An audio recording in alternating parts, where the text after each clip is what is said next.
I want to start by introducing our guests. First up is Chris Silvera. He is the longest-serving elected principal officer in the International Brotherhood of Teamsters. He has been a principal officer for over 30 years, serving as Secretary-Treasurer of Teamsters Local 808 in Long Island City. Chris, thank you so much for joining. Oh, did he just get a phone call and duck out? He's on his phone, so he might have to exit and come back in.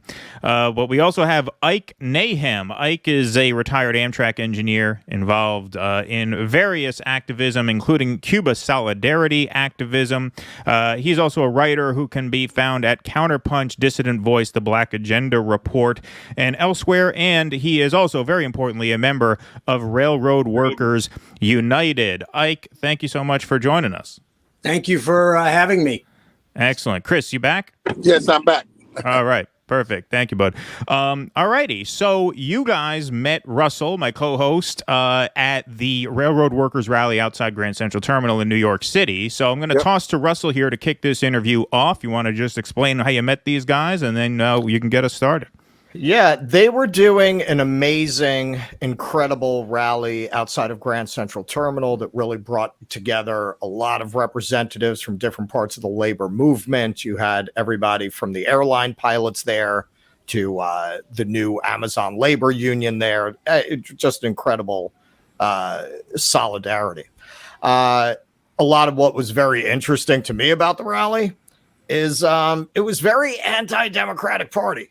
You know, most of the people there, most of the speakers had something to say about trying to work outside the Democratic Party. And one of the reasons I wanted to have you both on is in this world of kind of left YouTube shows, I don't feel like enough real labor voices are heard. There are not enough people coming on with your background and with your expertise in the labor movement. A lot of people talk about how we have to empower the labor movement. The people they don't really talk to are the labor movement. They don't actually really bring a lot of folks with your expertise on. So the first question I want to ask is, I think particularly a lot of the younger leftists don't realize how involved the union movement once was with the Democratic Party. At one time, I don't think they remember this. The Democratic Party, the unions were the principal fundraisers and foot soldiers for the Democratic Party.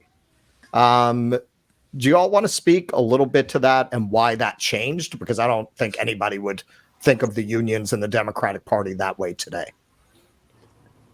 Well, I could take a shot at that. I do think that the unions today, which are much weaker politically and every other way, and partly because of their dependence on the two-party system, primarily the Democratic Party.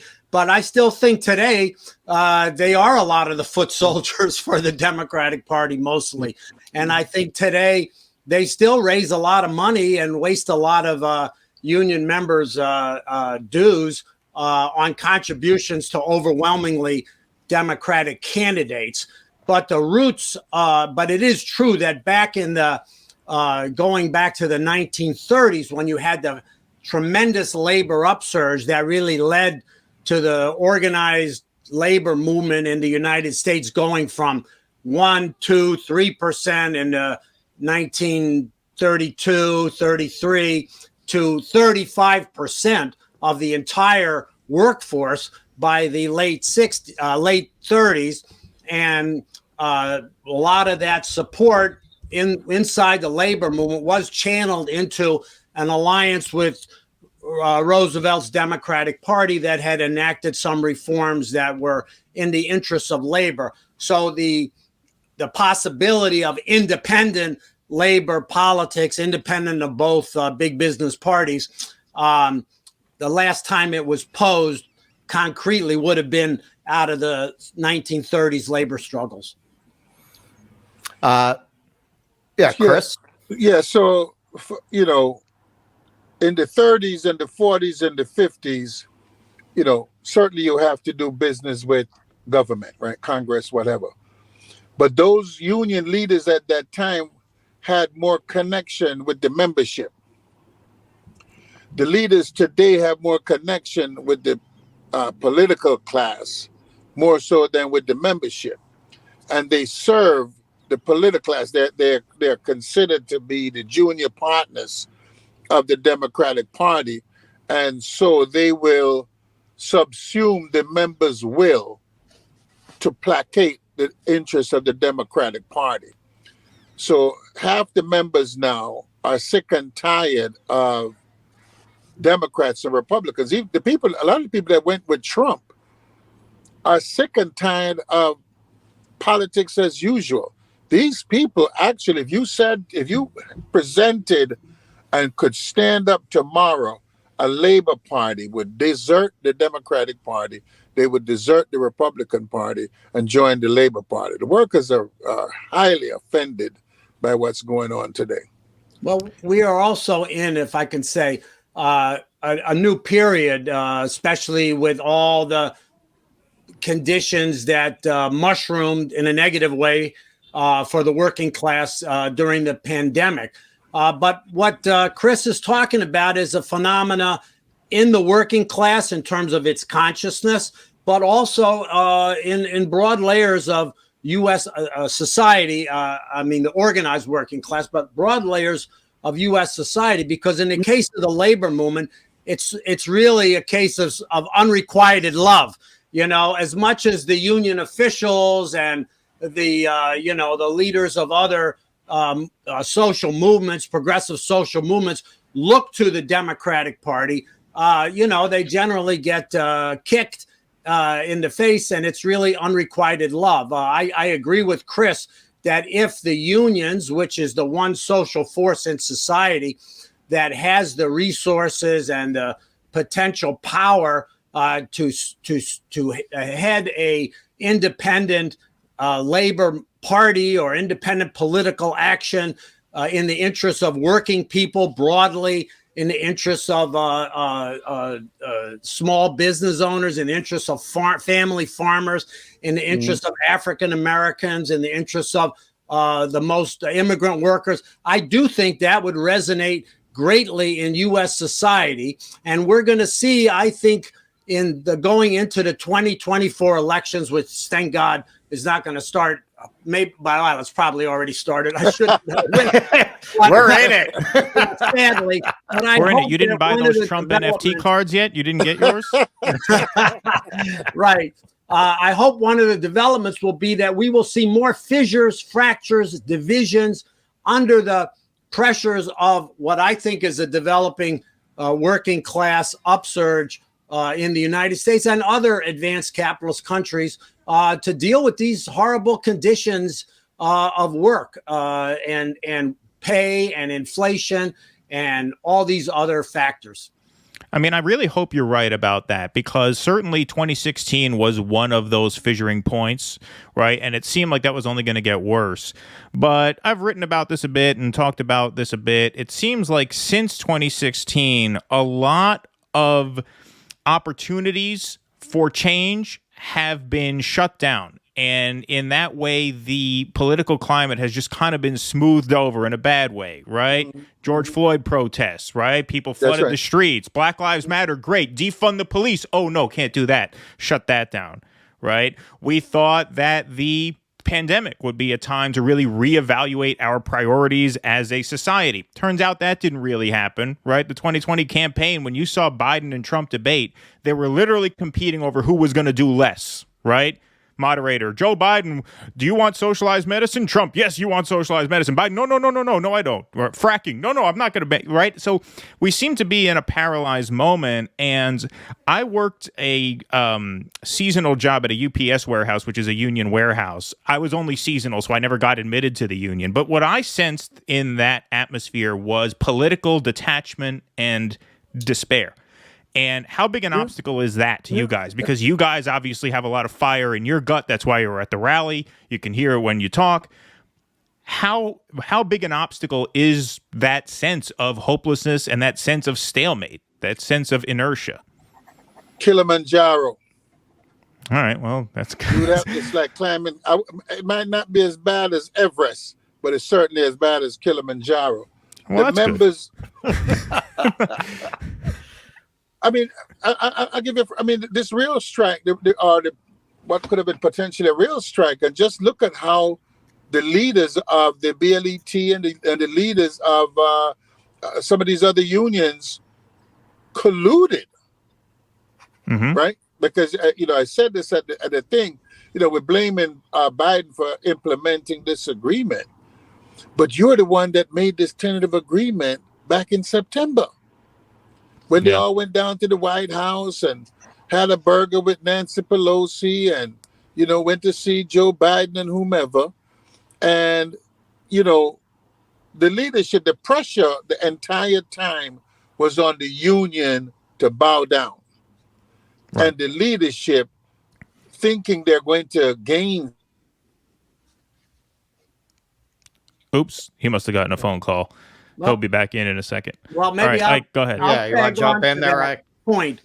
I mean, it's certainly true, and it's nothing new. The union officialdom, has been having privilege and sinecures and running their unions like businesses for many, many, many decades. This is nothing new, and we've seen the membership, of the unions decline and all of that.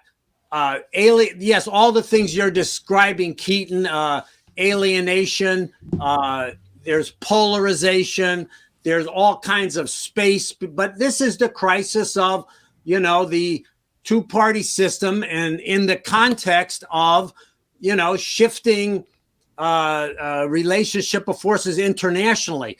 You got to get into whole the more attacks on the working class in the United States is tied to the declining U.S. Positions, economic power, which was totally dominant after World War II, and so on. But all of these things that you're pointing to are true.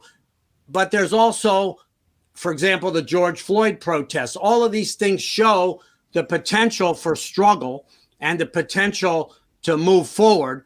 But at the same time, it comes back to the crisis of leadership. The leadership of the so-called Black Lives Matter upsurge, a lot of that was co-opted into the Democratic Party. A lot of that was corrupted. There were agent provocateurs that turned peaceful demonstrations into so-called riots, and maybe we'll hear the full story of that at some point. So this is true, but the labor movement changes that we're seeing is very promising because it can unite people across the lines that the employers and the politicians try to divide us along those lines. It can unite people so we can have common experiences, and that can inspire people. We need examples. The real worker strike, and this is why they moved so hard to quash it and prevent it, even though it wouldn't have lasted more than, a day at most before they put out a court injunction, which is what they've done in the past. But they did not want, in this period when people are questioning the unrelenting pressure on their living standards, on their health access and everything else, an example of workers fighting, and also workers that have social weight.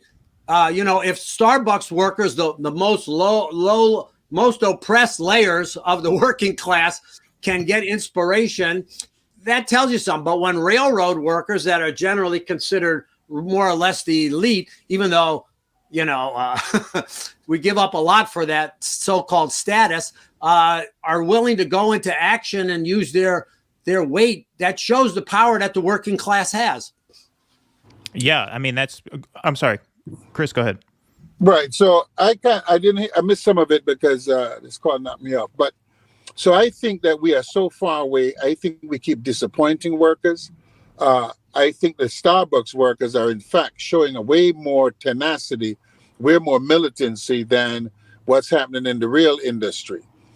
There should be a call, and our General President Sean O'Brien, along with Dennis Pierce, who just got voted out, whoever his successor is, and Mr. Hall, I believe his name is, and the BMWE. These unions need to get together and say, listen, we're going to So right now we spend $60 million on Democratic Party politics and what have you.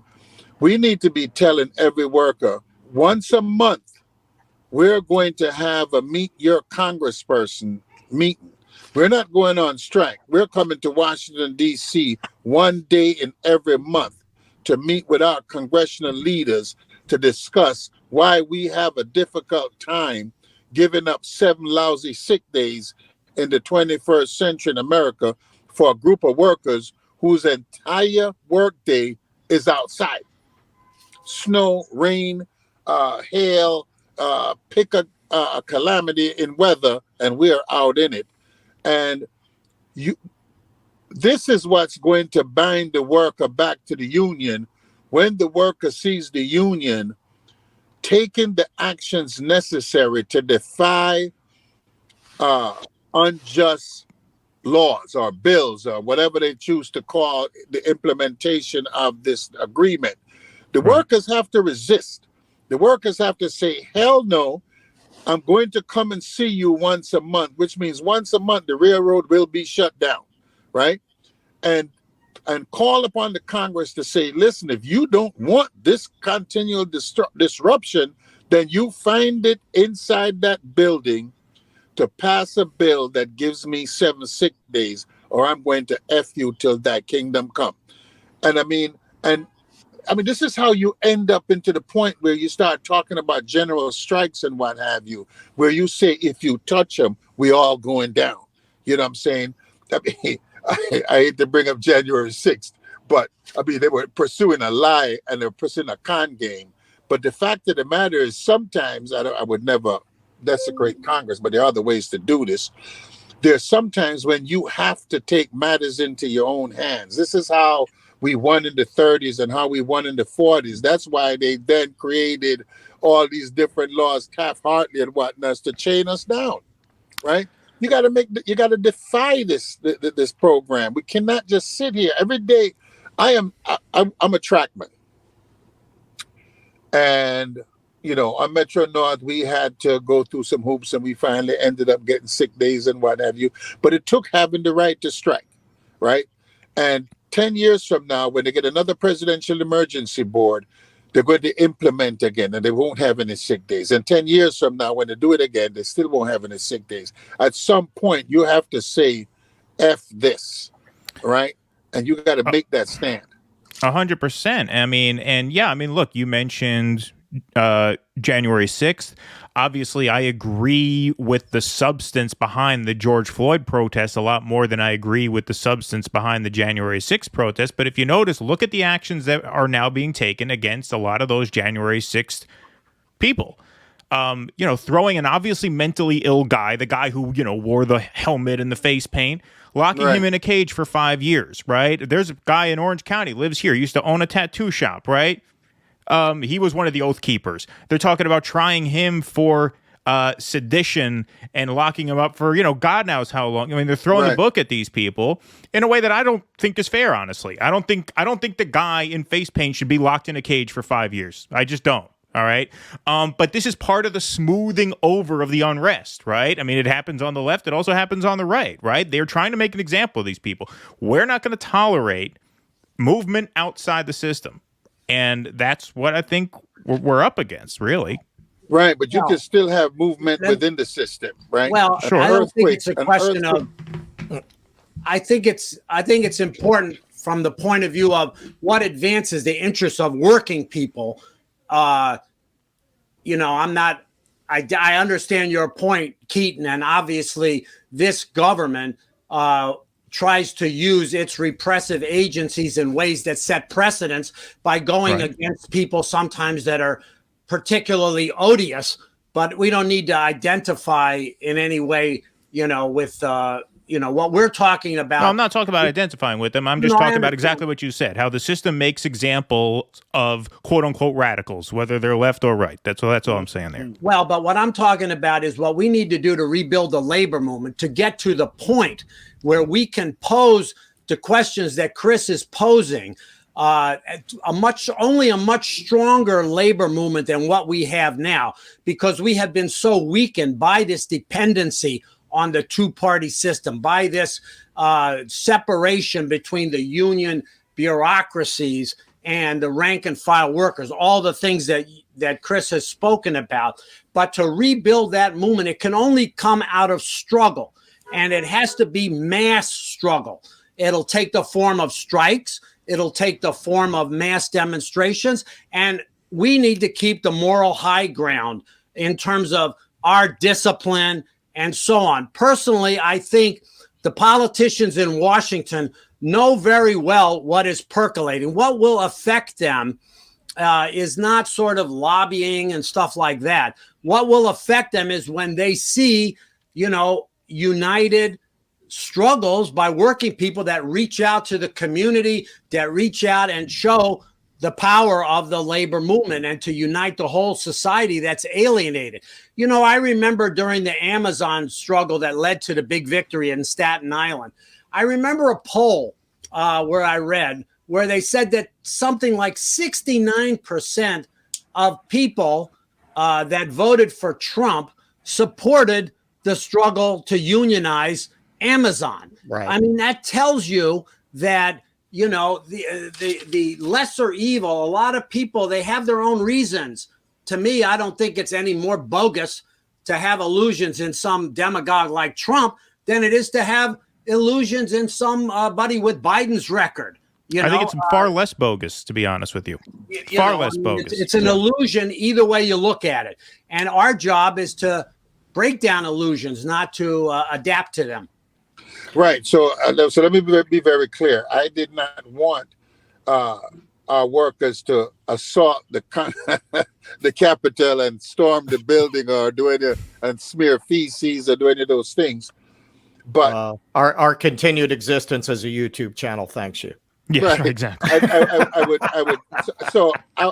would never do that. But the worker has to exercise disciplined actions to resist injustice. Yeah. And Dr. King was very clear that an unjust law must be resisted, right? So the worker can't strike, but we certainly have the right to go and visit our congressional leaders, right?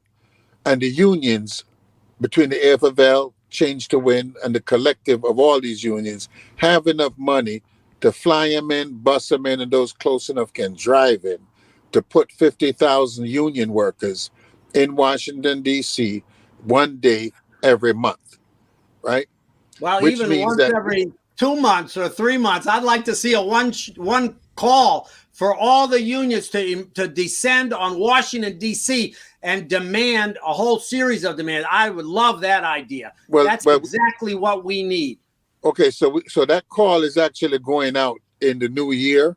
We're calling for a million worker march in 2024, but those workers need sick days right now, right? Yeah. So if you start to have congressional action, and you can bring 30,000 union people into Washington D.C., right?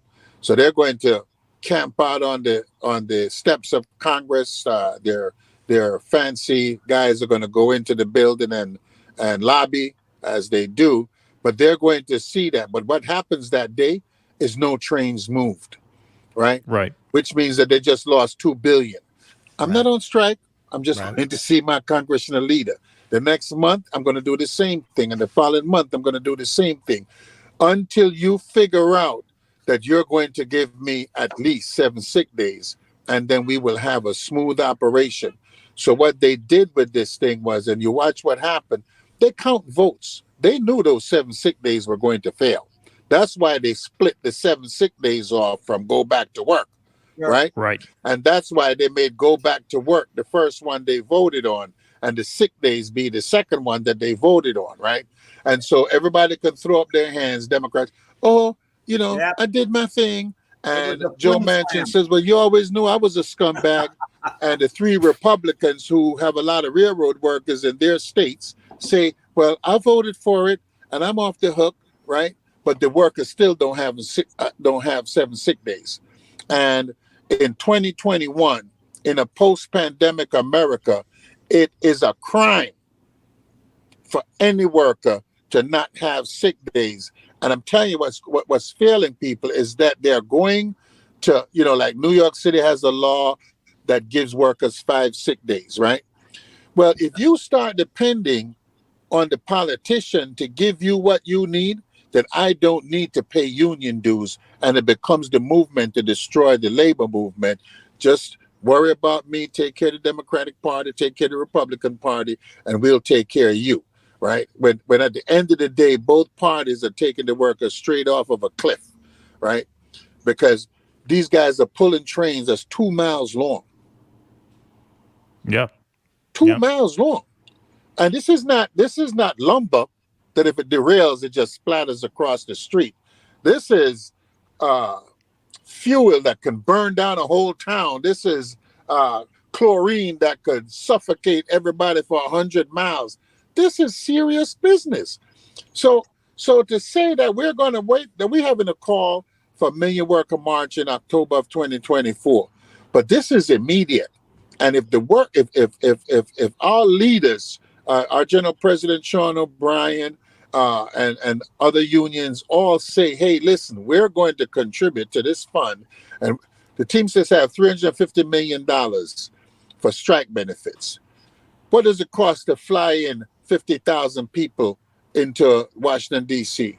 It certainly ain't $60 million. And they could do this every month, right? Because these guys make money. So if a ticket is $400, you can say, yo, you give 2, and the union is going to give 2, and you're going to come here. And if you attack the worker by saying you're going to shut them down or lock them out, then that's when the general strike comes into being. But if you're going to be, we stop. We done talking. We have waited long enough. The workers have waited long enough. And when you have to be out there shoveling snow in the middle of winter, cleaning switches in minus 13 degrees weather and all this kind of, in Montana right now, there's a railroad guy on a track doing some work in God knows some ungodly weather, right? And tomorrow he or she will not have a sick day if they get ill. That's unconscionable in 21st century post-pandemic America. Sorry to drone on like that. But it's no, not at all. No, not at all. That's what you're on for. We want to hear that perspective. We want to hear that point of view. Now, I want to ask y'all, you did have some representatives of the new up-and-coming unions at the rally at Grand Central Terminal. What's being done to reach, if anything, to form alliances with the Amazon labor union, with the striking workers at Starbucks? Is anything being done to bring in that new generation, these new unions, with the older line unions like the Teamsters and the rail workers? Well, there's a lot of turbulence in the labor movement now. It was reflected in the fact that the new leadership that was elected in the Teamsters, that had its roots in some of the more militant oppositional caucuses over many years that fought in the Teamsters. The ouster of Dennis Pierce from the BLET, the union I was a member of when I was working, reflected the dissatisfaction of the rank and file with his role in forcing down this contract down people's throats. So there is a lot of turbulence. There is a lot of pressure. I've attended rallies for the Amazon workers in Staten Island at the big warehouse, where all kinds of union officials, including some, I won't name any names, but Chris will know what I'm talking about, that are very conservative and never rock the boat and really servile, but who are out there rah, rah, rah, raising the red flag. It shows the pressure that they're under. And I think that will continue within up and down the labor movement. And these alliances will be forged in struggle. The Amazon labor union is reaching out. Starbucks workers, a lot of those links are being made. I went to the Labor Notes conference in Chicago last summer. 4,000 people showed up, very young, really open, wanted to read labor history. And there's an inspiring history there that I think can inspire people. And then a lot of the workers, the BLET example, I'm sorry, I'll probably drone on a little bit too long also. But Not at all. Not at all. He, the BLET, the engineers, voted, I think, by 52% in favor of the rotten contract, but they were holding their nose and voting. A lot of people that voted for it, although a majority, if you add all the craft unions together, a small majority voted it down, but enough, and everybody hated it. But a lot of times, a lot of workers don't want to go into a battle if they think the people leading them in the battle are not going to see it through to the end. That's exactly right. They still ousted Pierce because he tried to oversell it and say it was a good thing, and they went along with that flim flam that Chris referred to with that vote, which they knew had to get 60. These alliances will be formed, I'm sure, and all of that turbulence is going to lead to, I think, a rejuvenation in labor's ranks. But it's not going to be easy because the Democratic Party and the Republican Party, they got that shell game that they got going has been very good for them and for their system. But I think if we challenge it intelligently and effectively and with discipline and with an inspiring message, I think we can cause a lot of cracks in that armor that will open up the door for the organization of the workers. If we can get our numbers back up to 20, 30, 40% of the working class, this country will change completely. So let me just give a little bit, because, local 808, we had this battle around sick days back in 90-something, 96, whenever that was. And there's Metro North? Yeah, and we had to go through a presidential emergency board. Wait, just 1 second, Chris. For anyone who's not from the region who doesn't know, that's the railroad out of New York that serves the upstate region, Connecticut. Yes. Yeah, the tri-state area. Yeah, exactly. Yeah. Right. So we had then a big labor leader, Sonny Hall. Sonny Hall actually tried to get Ron Terry to trustee Teamsters Local 808. And most of the craft unions, most of the unions on Metro North actually deserted Local 808. And we were the ones that went to the bitter end. We were the ones that struck the railroad that ended up granting everybody the sick days that they have now and the enhanced vacation schedule that they have now, right? And because they didn't believe, because the leaders don't believe. And to Ike's point, the leaders, the rank and file is still waiting for some leaders who believe it is possible, And so here's a group of people who say yes to the contract, knowing it sucks, and then kicks Dennis Pierce out, as opposed to saying no to the contract and then kicking Dennis Pierce out. That would have been the real right thing to do, right? But they took the money and ran. And thinking we're going to do this again, and everybody keeps saying next time. It's it's years between presidential emergency boards. You see, because people go 10, 15 years before you get another presidential emergency board. So when you get that opportunity to play in the Super Bowl, right, which I call it the Super Bowl, you got to give it all you got. You just cannot. You got to leave everything on the battlefield. And I believe that there's still room to get those sick days if people step up and start to take militant action. But I want to address this Amazon Starbucks thing. The Amazon Starbucks guys are going to a lot of situations in a lot of places and listening to a lot of people who have never negotiated a contract, who have never gotten anybody a sick day, have never gotten anybody a pension, and they're listening to so-called leftist talk. I've read Marx, I've read some of Lenin, I've read some, Trotsky, different guys like that. But also I'm very pragmatic to the world I live in. So I'm not going to go and attack Fort Bragg with a BB gun, right?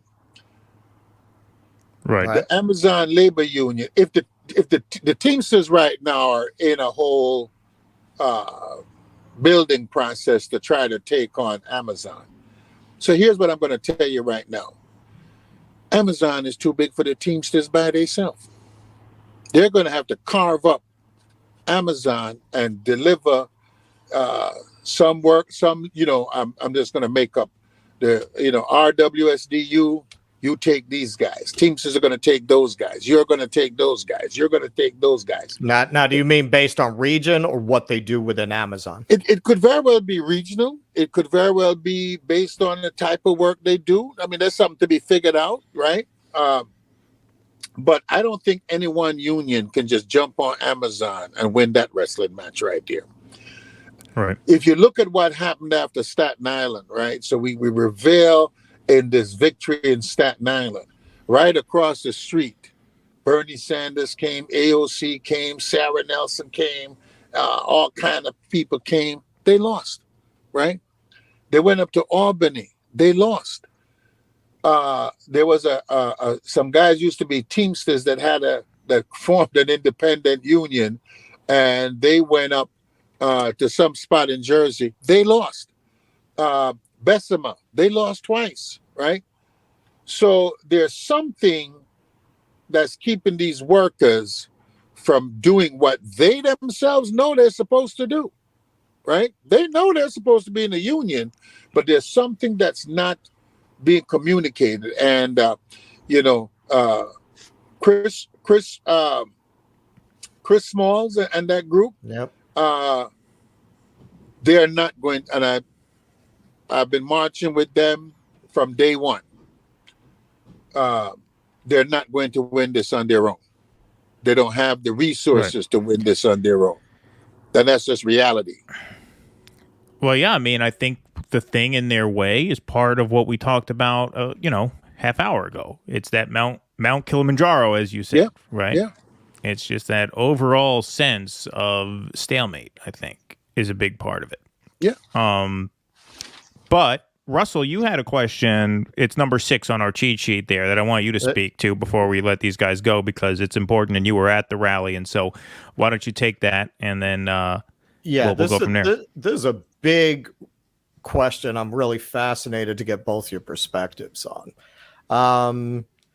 We talk a lot on this show about a tension between what we often call an economic left and an identitarian left. And very often we've been skeptical of identity, what we call identity politics, because of the way very often it's used to manipulate the working class to create divisions. Mm-hmm. Now, I saw that a bit at the rally because a lot of the old school guys like y'all, you're talking about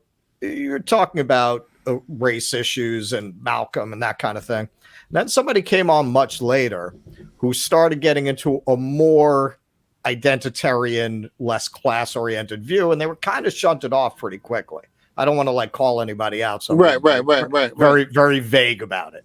Yeah. But that struck me that the people running that rally did not want that rhetoric. That's how it struck me. Like, they want to bring everybody together, and including what you were talking about before, that, hey man, a lot of these Trump people thought Amazon should unionize. So do you want to get into these landmines of culture really when you're trying to bring together? A lot of these people might be Republicans. They might be Trump voters. Yeah. Do you not want them? So that's a question I would love to ask you. Do you see a tension between those things? And particularly, is there a generational divide in regards to this? Do you see this more with the younger unions, which that's where it came from when I was at GCT? Yeah, there's always a tension between, older guys, younger guys, whatever. But the American worker is class unconscious. Mm-hmm. They have no idea. You start telling them about Lenin, they've been taught from childhood, shut your brain down. You do not want to hear anything.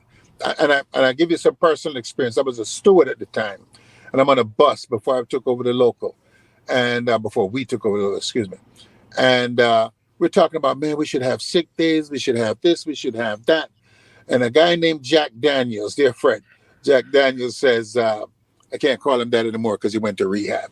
But I don't remember his name. And Jack Daniels says, "Hey, Chris, that's a good idea, man. But that's communism." There was a chill in the bus. The conversation died right there. So I talk to people about outcomes because we can agree to outcomes if we don't put labels on them. So if you go to people and say, should everybody have free medical care in the country? They'll say yes.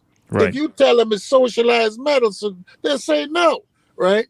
They don't have a concept that Social Security is a socialistic thing, that Medicare is a socialistic thing. So why use those buzzwords, right, to kill the movement when you could just simply talk about the outcomes that we're looking to achieve?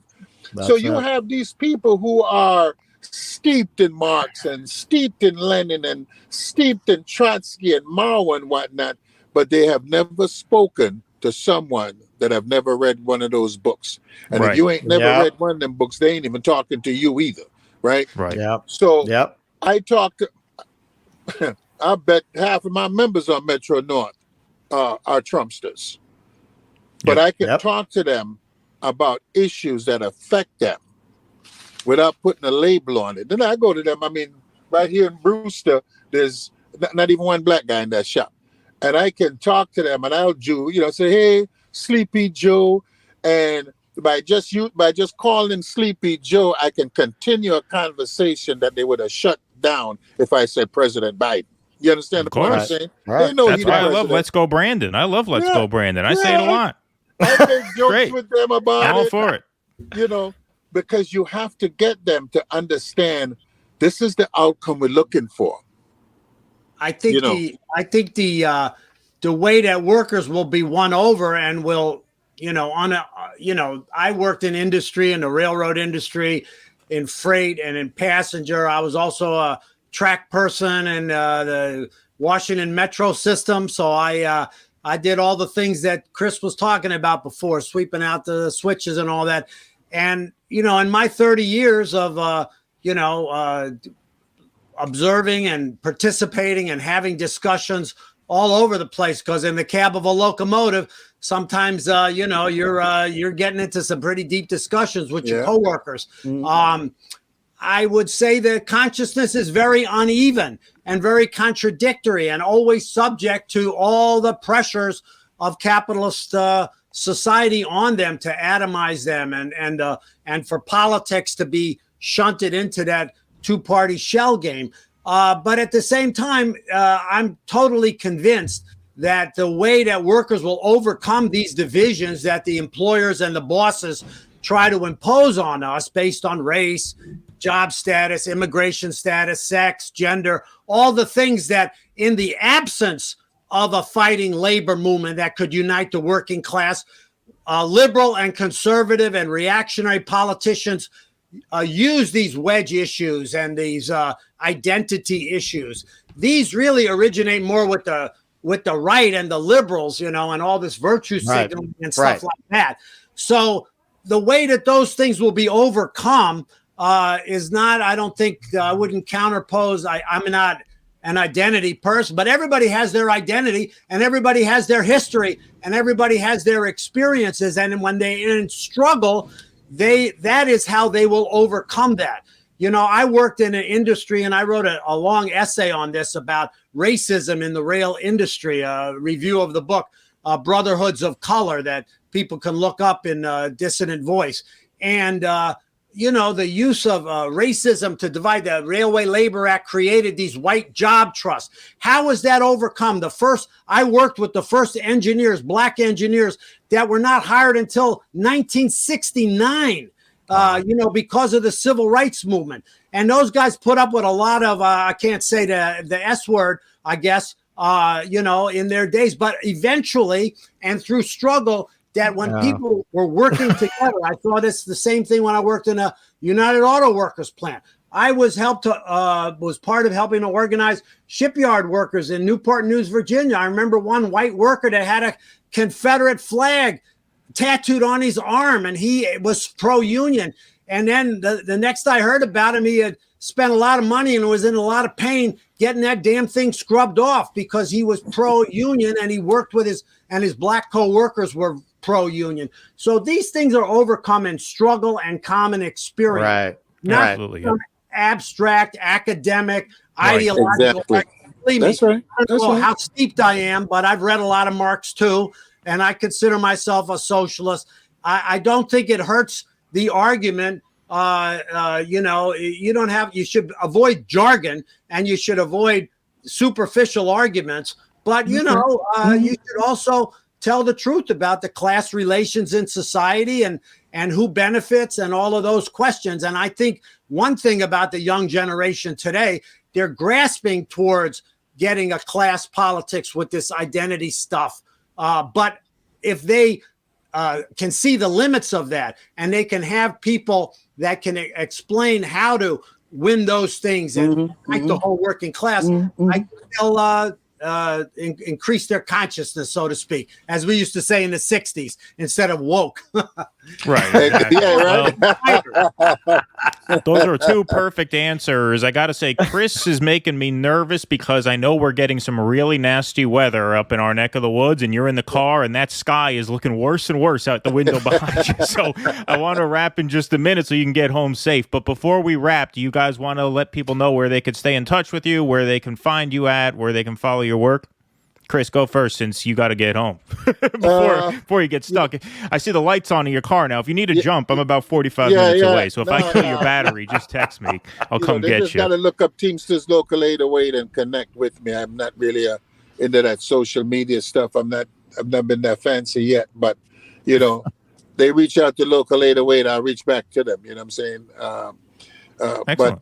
But we just continue to keep our foot on the pedal, man, and I keep talking to these younger workers, like Local 808. We just have endeavored now, man, to just double down in 2023 to get some of these younger workers to begin to understand, to come out to meetings more, to participate. So we're starting to give out. If you saw our guys at the rally, a lot of them have these hoodies on. So we've been giving out hoodies over the winter. Every time they come out to something, we design a different hoodie and give it out so that when they go back, the other guys go, hey, where'd you get that? Hey, we want to buy one of those. No, they're not for sale. You have to earn one of these, and Right. It's starting to work, and we're starting to pull some of them into coming out and seeing and hearing from people like Ike and hearing from other people from the left and, from the center. You know what I'm saying? I mean, the working class is not monolithic. People talk about the black working class, the white working class. Listen, man, catching hell is catching hell. I don't care what color you are. You know what I'm saying? So I've never understood, and I talk to my members about this all the time, about this theoretical divide that exists. We just have to keep pushing through. What Ike is doing real work out there. Russell, I heard you doing some stuff. I'd certainly like to get some exposure to it. So we just have to keep pushing. We do a YouTube, a Facebook Live thing with a brother out of Philadelphia, Richard Hooker Jr., who is a young Teamster who just took over a local down in Philadelphia. And just trying to help them. I mean, as a senior guy, I'm trying to just impart to them my experiences, and and I'm trying to steal youth from them. Their youthful energy. Right. Ike, go ahead. Well, thanks again for having us on, and it was great to see that Chris is working his locals in. We're neighbors. I have an apartment on beautiful Roosevelt Island, and come over. Let's have lunch. I would love it. Absolutely. I wanted to plug in the time I have left the Railroad Workers United, which is a group that I belong to that's trying to unite all the different crafts, the track persons and the machinists and the conductors and the engineers into one industrial union. They have a great website. I would ask people to Google it. As was mentioned, I'm also very active in the fight to stop the brutal U.S. blockade of Cuba and in Cuba solidarity work.